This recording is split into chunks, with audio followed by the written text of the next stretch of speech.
Tanah airku tidak kulupakan, kan terkenal. Assalamualaikum warahmatullahi wabarakatuh. Kali ini channel sebaiknya kita tahu menampilkan tanggapan atas judul video runtuhnya teori surga bahwa surga itu tidak ada di akhirat. Termasuk neraka tidak ada di akhirat. Judulnya saja sangat sadis. Kami banyak mengikuti tayangan channel itu dan cukup tertarik dengan referensi kajian sejarah dan agama di Nusantara terkait akhir zaman. Namun kami terkejut manakala ia mematahkan keyakinan umat Islam dengan kata-kata hadis Israiliyat atau hadis palsu tentang Nabi Adam alaihi salam dan sebagainya, untuk merusak akidah dan syariat Islam. Channel itu asal tuduh dengan kata hadis Israiliyat yang membuat bulu kuduk merinding. Seperti dirinya lah yang paling tahu dengan hadis Israiliyat daripada para ulama dengan gaya sajian tayangan super ilmiah. Semakin hari dari tayangan 1 dan 2 tayangan lama dan baru, semakin membingungkan saja. Nabi Adam yang kita ketahui baik dari nas Al-Quran dan hadis diciptakan oleh Allah dari turab atau tanah, justru channel itu dikatakan punya ayah dan ibu yang nama ibunya Siti Anisa. Artinya mereka telah mendustakan Al-Quran dan hadis. Sepertinya ini kaum Mu'tazilah yang sesungguhnya tidak beriman pada Al-Quran, tapi mengambil nas Al-Quran untuk dibenturkan dengan hadis Israiliyat, yang dipengaruhi aliran pagan dan Hindu-Buddha katanya, sehingga dapat merubah iman dan Islam yang sesungguhnya seperti yang dilakukan Wahabi. Ia menyajikan narasi seolah-olah seperti Islam tulen, yang akan merevolusi akidah umat Islam selama ini.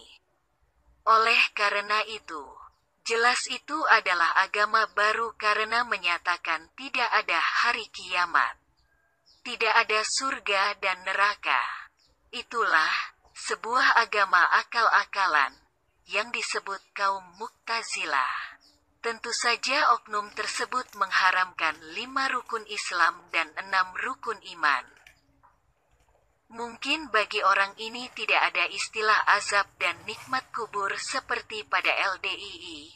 Berkemungkinan pula ini juru dakwah ajaran dari sosok seperti Mbah Saeno di Jawa Timur, yang membawa Islam ke dalam ajaran Buddha atau disebut Islam Buddha, di mana di era Syekh Siti Jenar adalah Buddha Islam, yakni umat Buddha dibawa ke Islam manhaj Siti Jenar, yang juga banyak meminjam mutiara ilmu tasawuf tentang mengenal diri, terutama dari sisi Syekh Siti Jenar, sehingga penganutnya merasa lebih sempurna dari umat Islam yang tidak tahu ilmu seperti itu. Agama baru itu sekarang tahun 2022 ini banyak pengikutnya karena adanya klaim harta amanah goib Soekarno untuk mengubah Indonesia jadi negara gemah limpah loh jinawi Toto Tentram Raharjo melalui program Noto Rogo dan Noto Negoro yang mereka janjikan.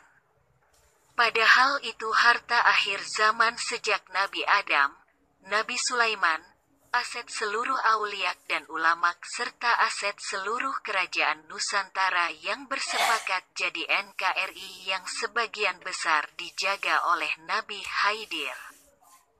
Dan majelis goib yang dipercaya, tidak bisa dicairkan dan diatur oleh non-muslim seperti Mbah Saeno, Nabi baru dari Jawa Timur itu.